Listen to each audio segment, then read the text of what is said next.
Bueno, bienvenidos. Ya ahora sí vamos a entrar a analizar en detalle la primera cédula, que en este caso es renta de trabajo. Primero que todo vamos a mirar cuáles son los ingresos que hacen parte de esta renta. En el artículo 103 del Estatuto Tributario vemos todo y cada uno de los conceptos que hacen parte de las rentas de trabajo. Para resumir, vamos a tomar un ejemplo puntual donde podría existir alguna confusión. Si nos remitimos al artículo 340, que son las rentas no laborales, podemos notar que hay un concepto que se repite en el artículo 103, que es honorarios. Entonces podría surgir una duda respecto a si la clasificamos en renta de trabajo o en rentas no laborales. Para poner en contraste este punto, aquí he plasmado un ejemplo de un asesor contable independiente que contrató a 2 auxiliares contables entre enero 1 del año 2017 y el 15 de marzo del mismo año para actualizar una contabilidad atrasada, y cesó actividades hasta el mes de noviembre, es decir, no trabajó más hasta noviembre, mes en el cual le salió una asesoría para realizar un presupuesto general del año 2018 y se pactaron unos honorarios por 15 millones de pesos. Este proyecto lo elaboró él solo, el asesor solamente. Entonces la pregunta es, ¿los 15 millones corresponden a renta de trabajo o a renta no laboral? Entonces, para analizar este punto, lo primero que debemos determinar es si cumple con estas condiciones que se plasman en el artículo 340. Entonces vemos de que efectivamente contrató 2 auxiliares por más de 90 días continuos o descontinuos. Enero, febrero, no, perdón, aquí hay una equivocación, la fecha sería abril.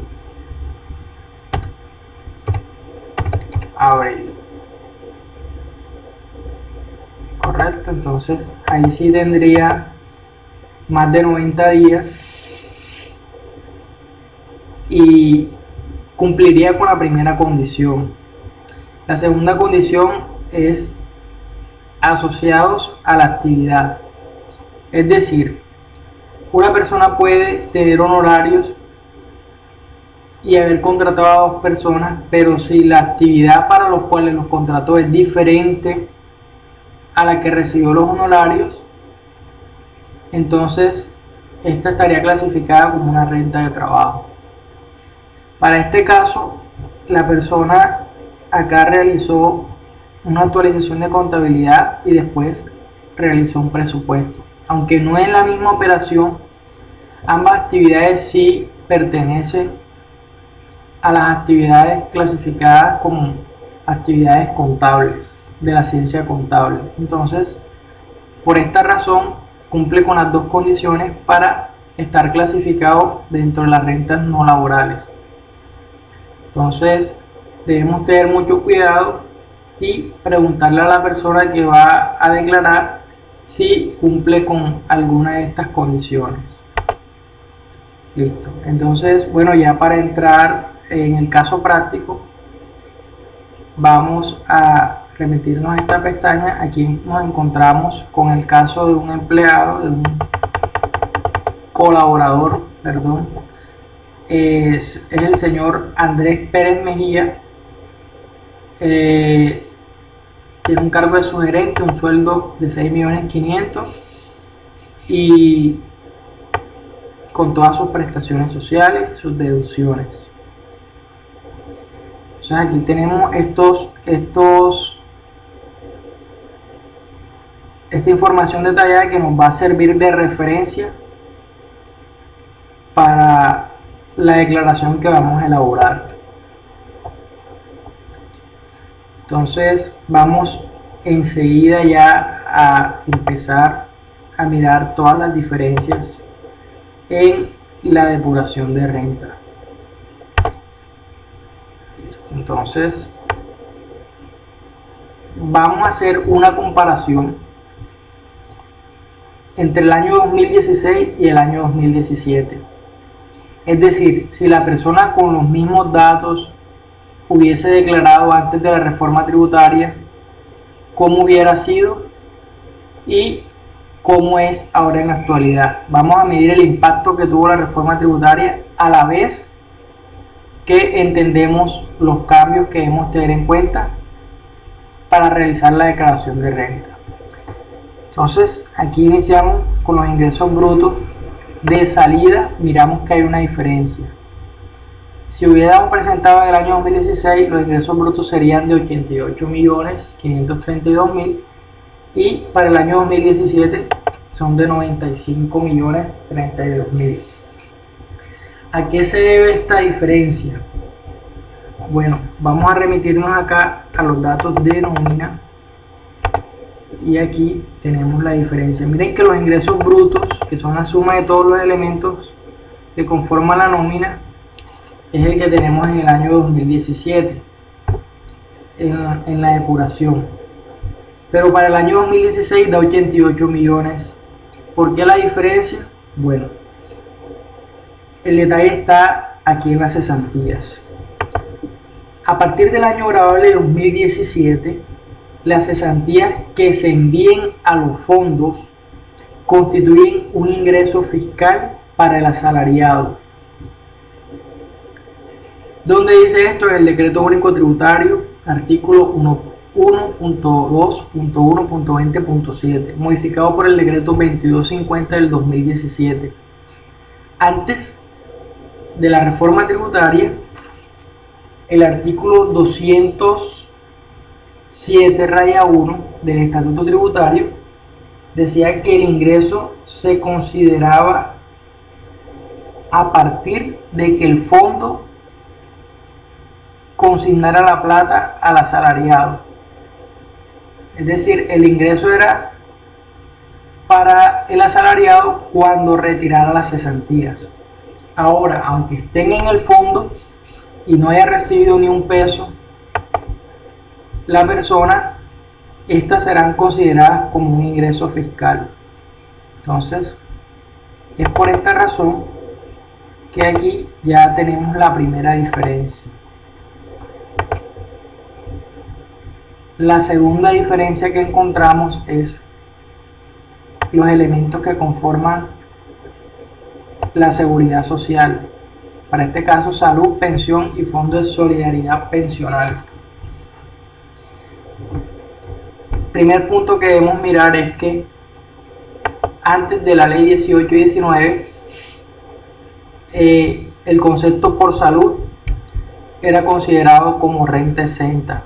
Esto estaba definido en el artículo 126-1 del Estatuto Tributario, que ahora ya no dice lo mismo. Este fue modificado por la ley 18 y 19 del 2016. Entonces, estos tres elementos sufrieron este cambio, ahora pasaron a ser ingresos no constitutivos de renta ni ganancia ocasional, según los artículos 56 y 55 que fueron adicionados por la ley 18 y 19 del 2016. Entonces ya vemos un cambio aquí importante. Quiero hacerles un pequeño análisis aquí del Fondo de Solidaridad Pensional. Algunos consideran de que no debería incluirse, otros que sí. Yo les voy a dar mi opinión, mi concepto, analizando el artículo 55 del Estatuto Tributario.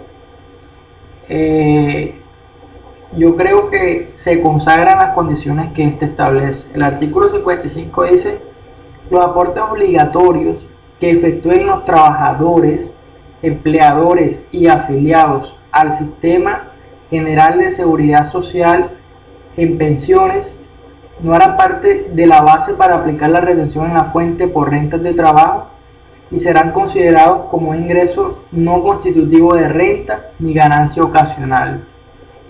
Entonces, el análisis que yo lo hago a partir de que, primero, ¿es obligatorio o no es obligatorio? Según lo que menciona el artículo. Entonces, analizamos que efectivamente el Fondo de Solidaridad Pensional es obligatorio. Es decir, no es a opción de el colaborador que lo consigne o no lo consigne, o de la persona que ejecute la labor de forma independiente. Entonces ya se cumple la primera condición. Y la segunda, que dice que se consigne al Sistema General de Seguridad Social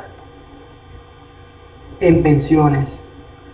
Entonces, también es otra condición que se cumple, porque este Fondo de Solidaridad Pensional es consignado al Fondo de Seguridad Social en pensiones. Entonces, para mi criterio profesional y personal, sí, este sería un ingreso no constitutivo de renta ni ganancia ocasional. Tanto así que tampoco se incluye para el cálculo de la retención en la fuente. Que sea en el procedimiento número 1, número 2, que están en el artículo 383 del Estatuto Tributario. Bueno, ahí está el procedimiento número 1 solamente. Entonces,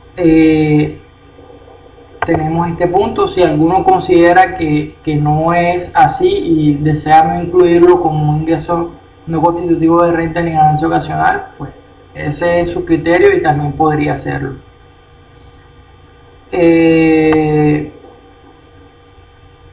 Entonces acá ahora tenemos que las rentas exentas, tenemos que las cesantías, interés sobre cesantías, siguen siendo rentas exentas según lo establece el artículo 350 del Estatuto Tributario. Perdón, el artículo 206 del Estatuto Tributario. Y este tiene un límite de 350 VT. Este límite tiene una característica especial, ya que es, vamos a buscar el artículo 206, ya les voy a decir.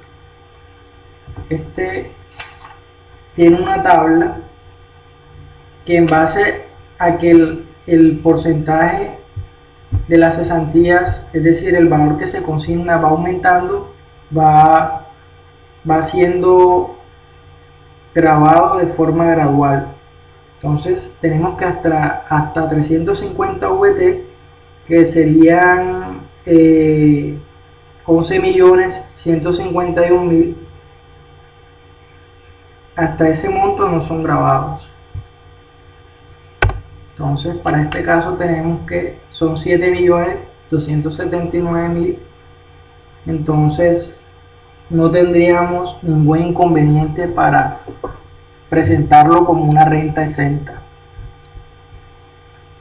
Si el valor fuera superior a los 11.151.000, deberíamos aplicarle la tabla que está en el artículo 206, numeral 4. Tenemos también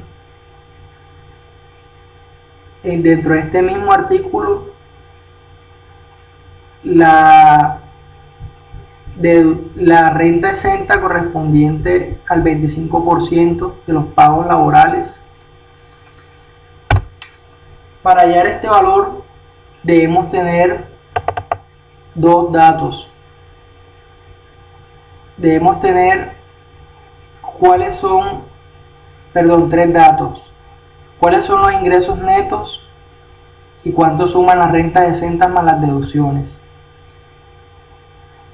Al valor de los ingresos netos le restamos las rentas exentas y le restamos las deducciones totales.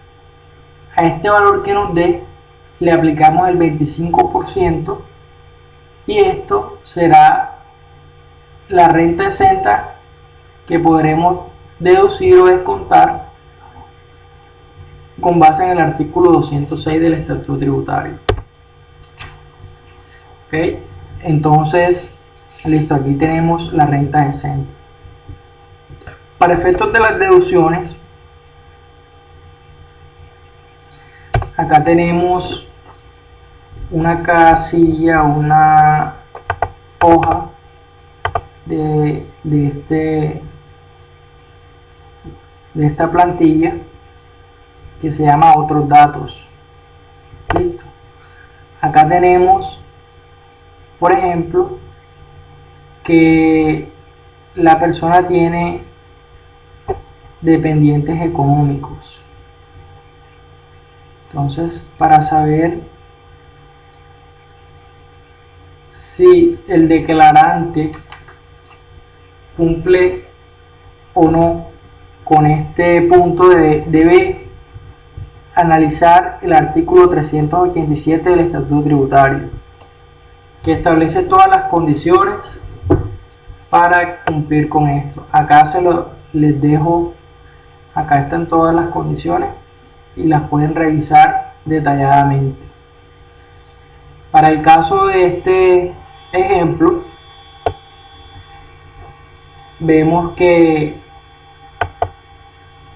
mensualmente no se puede deducir más de 32 VT. Es decir, tiene una limitación. El 10%, pero tiene una limitación que es hasta 32 VTs. Las 32 VT dan un valor de 1.019.000 pesos mensuales. Para el caso de este ejemplo, como la persona gana 6.500.000, el 10% son 650.000 pesos, entonces no supera el límite, por lo cual es deducible. Entonces, para el efecto del ejemplo, multiplicamos esto por 12 meses y nos da un valor de 7.800.000 pesos. Este dato es el que tenemos en esta casilla, 7.800.000 pesos. También la persona tuvo gravamen a los movimientos financieros de sus operaciones con las entidades financieras, tuvo 720.000, pero debemos recordar que el artículo 115 dice que serán deducibles hasta el 50%. Entonces solamente podrá deducir esto y la persona deberá conservar el respectivo certificado del banco para probar este hecho. Entonces acá tenemos este dato que sale de ahí, la mitad de 720.000 que tenemos por concepto de gravamen a los movimientos financieros, el 50% es 360.000.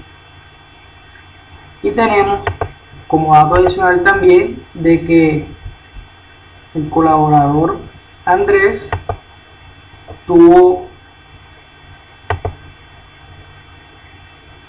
unos pagos por medicina prepagada. Este dato también se encuentra dentro del artículo 387, literal A. Está limitado hasta 16 VT mensuales, que equivalen a un valor de 510.000 pesos. Para el caso de este ejemplo, él pagó mensualmente 420.000 pesos. Es decir, no superó el límite, así que también sería una deducción viable, es decir, se puede deducir. Para este caso, pues para probar este hecho, la persona puede solicitarle a la entidad, a la EPS, que le entregue un certificado de los pagos que hizo durante el año gravable.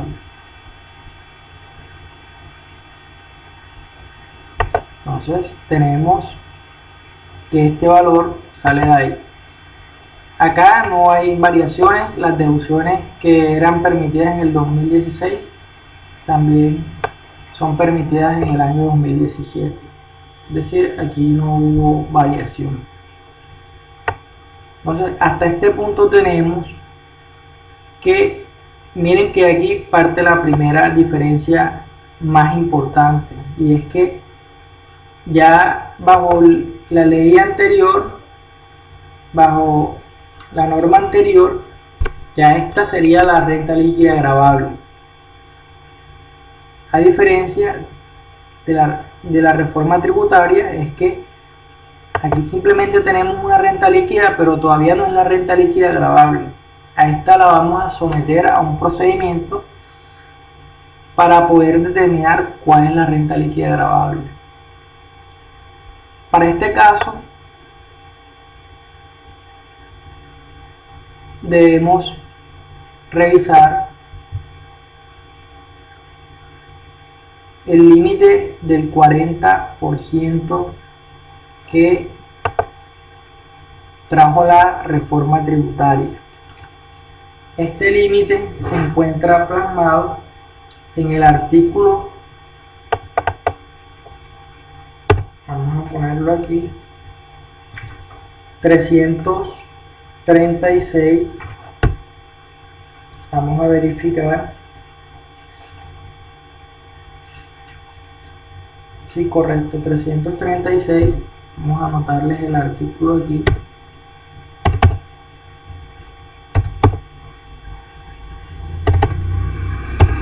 Del estatuto tributario. Entonces tenemos que la limitación del 40% sobre el límite de los ingresos. Es decir, miren, este caso a muchos todavía les causa como que no lo entienden bien, y para eso es que estamos aquí, para despejar esas dudas. Este ingreso tuvo, miren, debemos tomar el total de los ingresos brutos menos los ingresos no constitutivos de renta y ganancia ocasional, nos da los ingresos netos. A estos ingresos netos lo multiplicamos por el 40%. ¿Okay? Eso es sencillo, no tiene nada de extraño, nada del otro mundo, es un punto sencillo de realizar. Lo que pasa es que si tenemos claro cómo se hace el proceso, nos va a resultar fácil entenderlo. Listo, entonces tenemos que aquí nos da un valor de 35.205.037.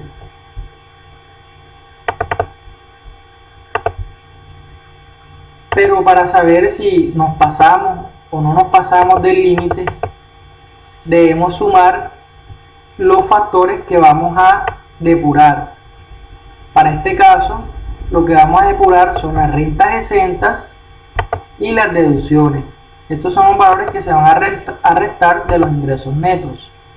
Entonces, sumamos la total de las rentas exentas más el total de las deducciones. Entonces, tenemos que el total de estos valores que vamos a someter a depuración, sorpresa, son mayores que el valor del límite. Es decir, se genera una diferencia de 2.158.000 pesos. Razón por la cual no puede ser el límite del 40%.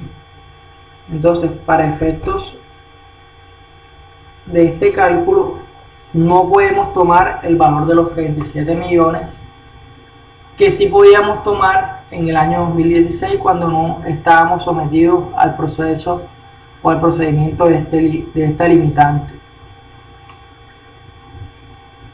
Entonces tenemos que la renta líquida gravable será el total de los ingresos netos menos, en este caso, el límite del 40%. Si el valor de las rentas exentas más las deducciones, este valor fuera inferior al límite, sería el valor que tomaríamos para efectuar la base de la renta líquida gravable. ¿Okay? Pero como en este caso es mayor del límite, no podemos tomar todas las deducciones de rentas exentas.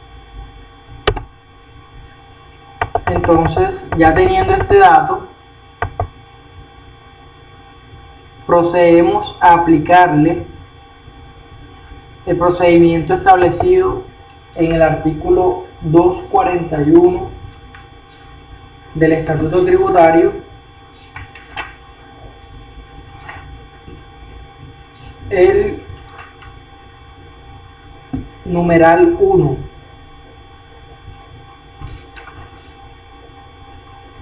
que establece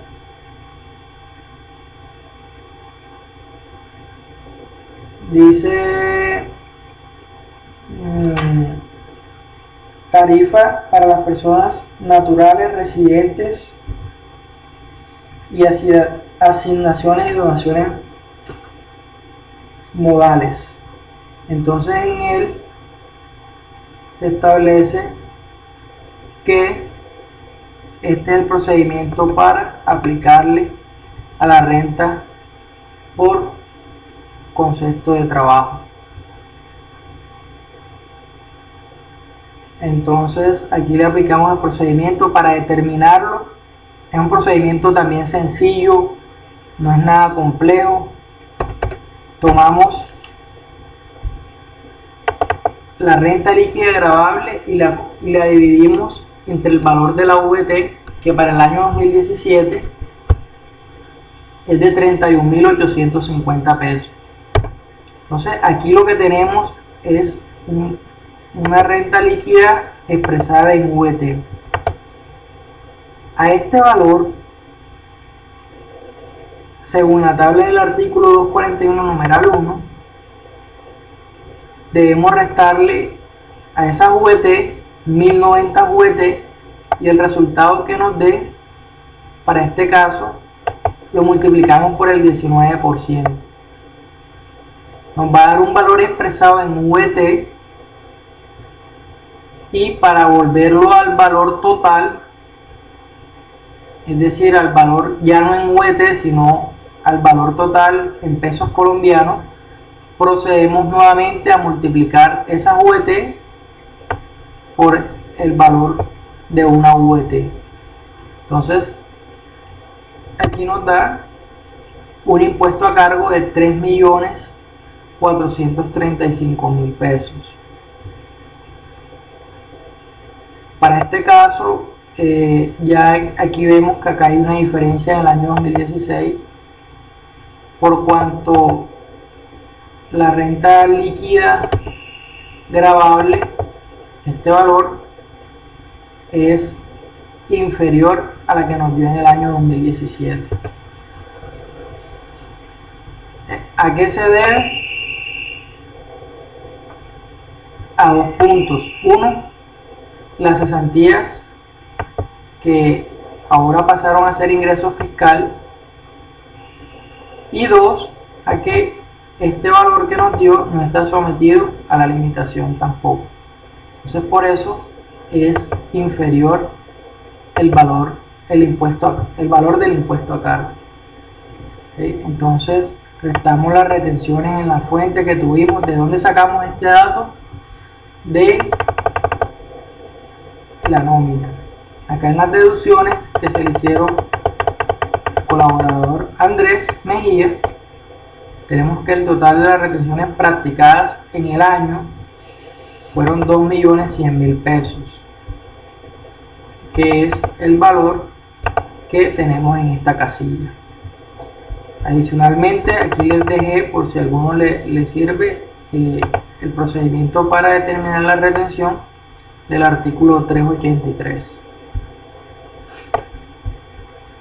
Listo. Entonces tenemos aquí las retenciones que se restarán al impuesto a cargo, y también tenemos, recordemos que a las personas naturales también les aplica el anticipo para el año gravable siguiente. Entonces acá tenemos otro anexo que es anticipo de renta para del año 2017 para el año 2018. En este caso, aplicamos los dos procedimientos que están contemplados en el artículo 807 del Estatuto Tributario. Entonces, vemos que este nos permite tomar cualquiera de los dos. Entonces, para este caso, seleccionamos el procedimiento número 2, que es el que tiene menor valor y por tanto el efecto del saldo total a pagar va a ser menor. Entonces, miren que la diferencia siempre es un valor que podemos disminuir. Entonces, y es totalmente legal porque el artículo lo permite. Entonces, nos vamos acá, tomamos este valor y aquí realizamos la operación de sumar, de restar las retenciones y sumarle el anticipo. Entonces nos da el saldo a pagar. Entonces mire, como análisis general podemos ver que en el año 2016 incluso nos dio un saldo a favor de 310.000 pesos redondeando, y en el año 2017 nos dio un saldo a pagar de 1.349.000 pesos, es decir, una diferencia de 1.658.000 pesos, que podríamos haciendo un análisis mirar que es bastante alto la diferencia que nos da para este caso particular. Obviamente pueden haber situaciones distintas que de pronto el impacto no sea tan fuerte, pero para este caso estamos revisando, incrementó casi 5 veces o 6 veces más la diferencia entre lo que se pagaría con la legislación anterior a la ley 18 y 19 de reforma tributaria. Entonces, como análisis, ¿esto qué nos indica? Que podemos prepararnos mejor para realizar una planeación tributaria y que la persona que va a contribuir con el impuesto de pronto no le afecte tanto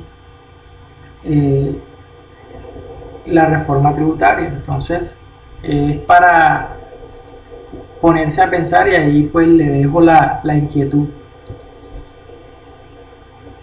Bueno, ya teniendo todos estos datos definidos, miren que un asunto complejo lo hemos desmenuzado y hemos logrado simplificarlo, y teniendo en cuenta todas las normas que hacen parte de esta cédula. Entonces acá vamos a llevar toda la información que tenemos y vamos a hacer unas consideraciones del formulario 210. Primero les quiero aclarar que aquí no incluí todas las casillas, simplemente utilicé las que hacen parte o las que vamos a tener en cuenta para la renta de trabajo. Entonces miren, aquí algunas se vuelan porque no tomé todas las casillas. Acá tengo el formulario 210, que también aclaro, a la fecha de hoy, 31 de mayo del año 2018, la DIAN aún no ha expedido formalmente este formulario. Este es un anexo que hace parte de la resolución que está en proceso, es decir, probablemente quede así, pero todavía no es el formulario oficial. Hago la aclaración por si cuando sea publicado tenga algún cambio. Entonces, este es el que estoy tomando como referencia para el ejercicio que estamos realizando. Entonces, aquí tenemos, pues bueno, esta parte del patrimonio no es nada nuevo. Sabemos, patrimonio bruto menos las deudas nos da el patrimonio líquido. Para este caso, aquí tomamos los ingresos brutos, que son los que tenemos en esta casilla, ingresos brutos del asalariado. Ingresos no constitutivos de renta, son la suma de estos tres elementos que nos da 720.000 pesos. Y la renta líquida, que es la resta entre los ingresos brutos menos los ingresos no constitutivos de renta. Seguimos con el proceso y aquí vamos a hacer la primera aclaración del formulario 210, ya que esto es totalmente nuevo, de pronto algunos se van a confundir. En la casilla 35 dice rentas exentas de trabajo y deducciones imputables, y en la casilla 36 dice rentas exentas de trabajo y deducciones imputables limitadas. Entonces la duda que podría surgir es, bueno, si tengo limitadas, solamente coloco las limitadas o coloco las dos, o cómo sería. Entonces tenemos que definir este punto. Lo que debemos analizar es que, bueno, primero el instructivo también lo aclara, pueden leer el instructivo del formulario y ahí se orientan mejor. En la casilla 35 vamos a colocar el total de las rentas exentas más las deducciones, sin someterlos a la limitación que está en el artículo 336 del Estatuto Tributario. Entonces, aquí podemos comparar los dos valores que tenemos entre estas dos, y aquí vemos que tenemos el total de rentas exentas más deducciones sin someterlos al límite. Ese es el valor que va en esa casilla. Aquí lo tenemos. Ahora, en esta casilla vamos a colocar la renta, el mismo concepto, pero las que están limitadas. Entonces, aquí tenemos las que están limitadas también. Arrastramos este dato y lo colocamos en el formulario. Es importante hacer la aclaración de que en el caso de que no tuviéramos la limitación, pues no sería necesario colocar el concepto, el valor por este concepto. Sin embargo, bueno, o por formalismo, porque el instructivo lo dice que lo coloque, pues podríamos colocarlo también, porque para determinar la renta líquida celular del trabajo se debe tomar, en este caso, la de límites, que es la menor. Entonces sí debemos colocar las dos. Ahí me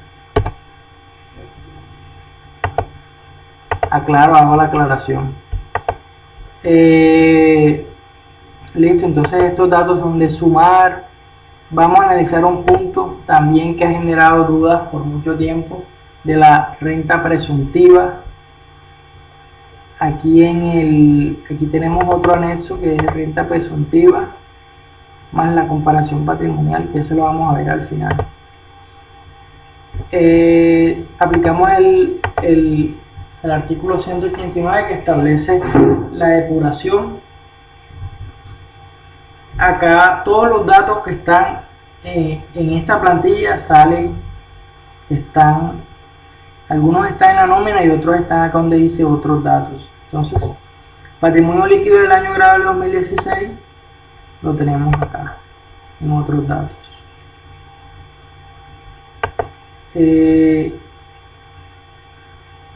Muchas personas, al elaborar una declaración de renta, pues se olvidan del beneficio que permite este artículo de la depuración, y es que se pueden restar algunos valores del patrimonio líquido del año grabable 2016. Entonces, el artículo 189 nos dice que podemos, del total del patrimonio líquido del año anterior, que sirve de base para efectuar el cálculo de la renta presuntiva, se podrá restar el valor de la vivienda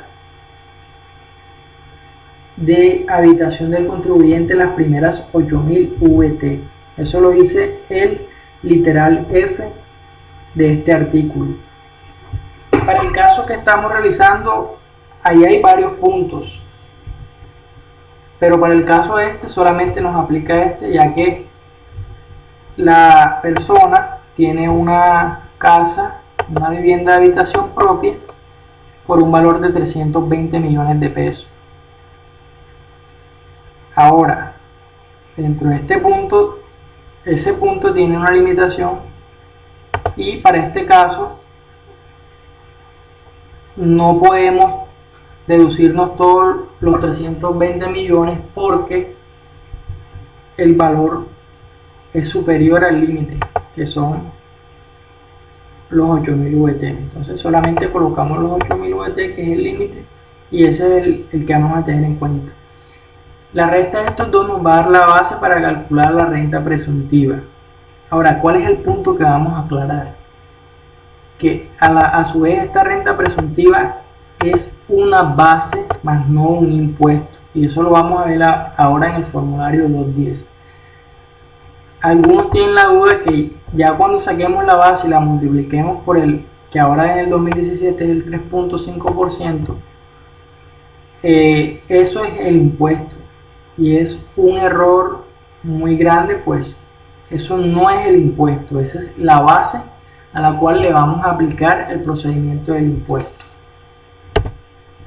Entonces nos vamos acá nuevamente a la declaración y tenemos que ese valor va en la casilla 76. Okay. Entonces aquí en la casilla 81